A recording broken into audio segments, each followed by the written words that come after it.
One Fight Night 14, Stamp Fairtex versus Ham So He is upon us, and now it's time for me to break down every single fight on the card, starting with the prelims. The first bout is going to be Maurice Abayev taking on Blake Cooper, and whoever thought this fight was a good idea should just be shamed for this man. Blake Cooper has 2 professional fights with a combined opponent record of 0-3. Meanwhile, Abayev had a competitive fight with Hali Amir. Even beyond that, if you look at Abiyev's other wins, he's got solid wins over guys who are 4-1, 5-0, wins that have aged well. And yes, Cooper does have a solid amateur career, but so does Abayev, man. I just think Abiyev's wrestling and overall experience is going to be too much for Cooper to deal with. And I really just wish that Cooper would have had Cooper fight a couple times on the Lumpini circuit to gain some experience along the way. But because he's American, I guess they got to put him on a prime card. So I'm going to have Abayev taking a comfortable decision. Next up, speaking of Americans getting outclassed, Rambobolex taking on Asa Tenpao. Rambobolex all day. Rambobolex is a solid prospect in the Muay Thai division. He is coming off of a loss against Amnipore, but it was really close. He arguably had the best performance against Amnipore so far. And Amnipore is a very solid prospect on the Lumpini circuit. Asa Tenpao I've not been impressed by so far in one. He got annihilated by Mehdi Zatut. So, just beyond that, he had a lackluster performance against him, where he got outpointed for 2 rounds and then got a finish in the last bit. He does have heart and a lot of power in him, but Rambobolex is just so much higher level in terms of skill, so I think that he'll just outpoint him for a decision. Next up in the heavyweight division, Cyrilli taking on Paul Elliott. I'm going to go with Paul Elliott here. This is a really tough fight to predict because on one hand, Elliott is 10 years younger than Cyrilli, but he has horrible cardio. He goes for 60 seconds and then he's done. It's like Cyrilli just needs to survive, and that's pretty much the story for any Paul Elliott fight. But at the same time, man, Cyrilli is so hittable on the feet. I just do not trust him. He's old. If you look at his 2 wins and 1 so far, his win over the Dagestani Machine was good at the time, but since then the Dagestani Machine has lost 3 straight, including getting finished in half the time that Cyrilli did by a guy that was 2-0, so that loss has gone away. And he also beat Agalantani, who is not someone that you should be very proud of getting a win over. He got starched by old man Brandon Vera, so I don't have faith in his chin against Paul Elliott here. I think Elliott will land consistently and get a knockout within 60 seconds. And the age is also going to be a factor for me, so I'll have Elliott with a first round knockout. Lightweight's up next in a rematch as Edward Flying takes on Amir Khan. Hold on, let me get a coin out for a second. No, I'm just joking here. But this is a really hard fight to predict. Both of these guys have looked pretty abysmal as of recent. I am going to go with who has been performing better against their recent slate of opponents. If you look at the guys that Flying has been facing, former champ Shinya Aoki on short notice, which was a really tough stylistic matchup back in the COVID days. You have him taking on Zhang Lepang, who's actually a solid prospect, and then having him losing via knockout against Edson Marquez, who's essentially a welterweight.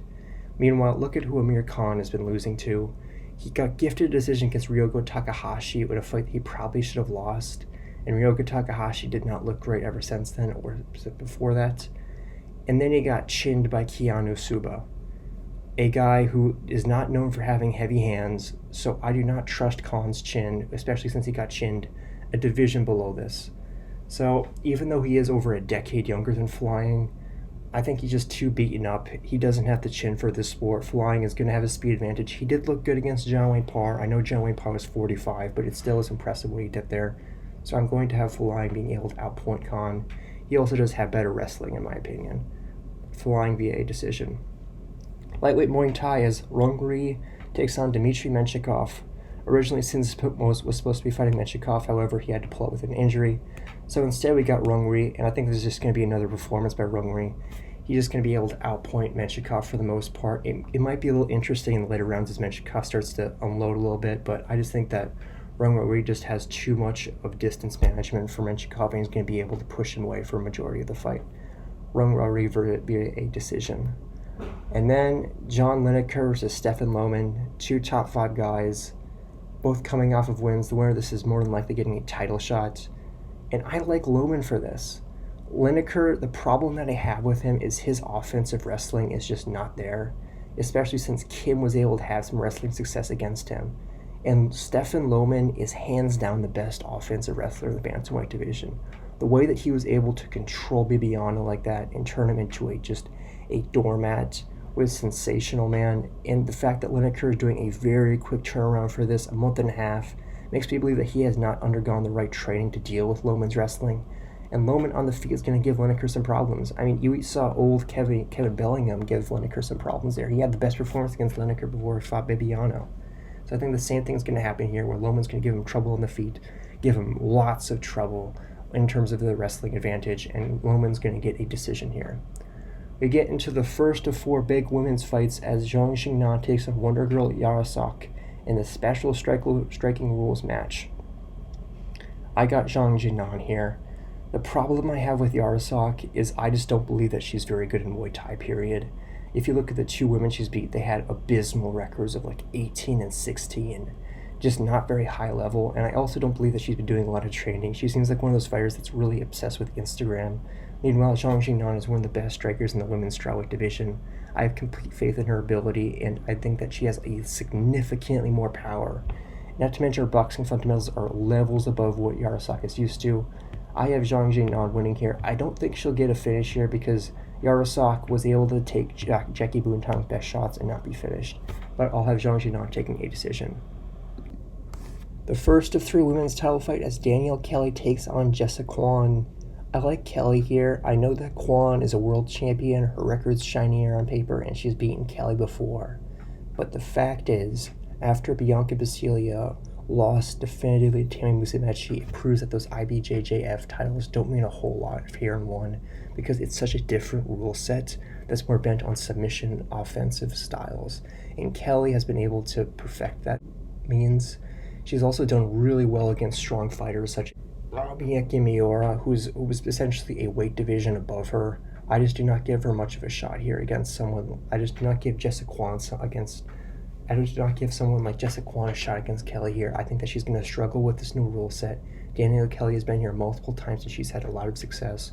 She'll take her back. She'll be even more offensive, even if it turns into just a stalemate on the feet. And she'll get a decision win here. So Danielle Kelly via a decision. The co-main event as Smila Sundel takes on Alicia Rodriguez. I like Smila for this one. Alicia Rodriguez, she is going to be a tough fight, and I thought that she might even have a shot here. But then I realized that she has never really fought someone like Smila before, someone who's going to be significantly bigger than her and begin putting on a pace that she is not used to dealing with. She is not used to someone being constantly putting her on the back foot with complete output like Smila does. Smila is just so disorienting out there, and Alicia, someone who was barely able to beat Stamp Fairtex for those last 3 rounds when Stamp was essentially just going out of MMA and not in her prime at Muay Thai anymore, and someone who even has struggles with Janet Todd in their fights.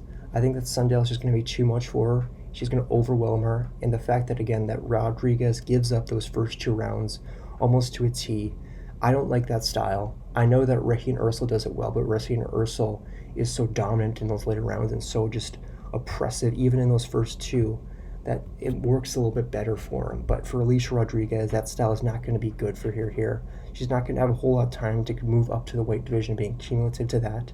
So I will have Sundel winning here via a... Does she get the finish? I think she does. I'll have her winning via a 4th round stoppage as she overwhelms Alicia in the end. Finally, the main event, Stamp Fairtex takes on Ham So-hee. I have Stamp here.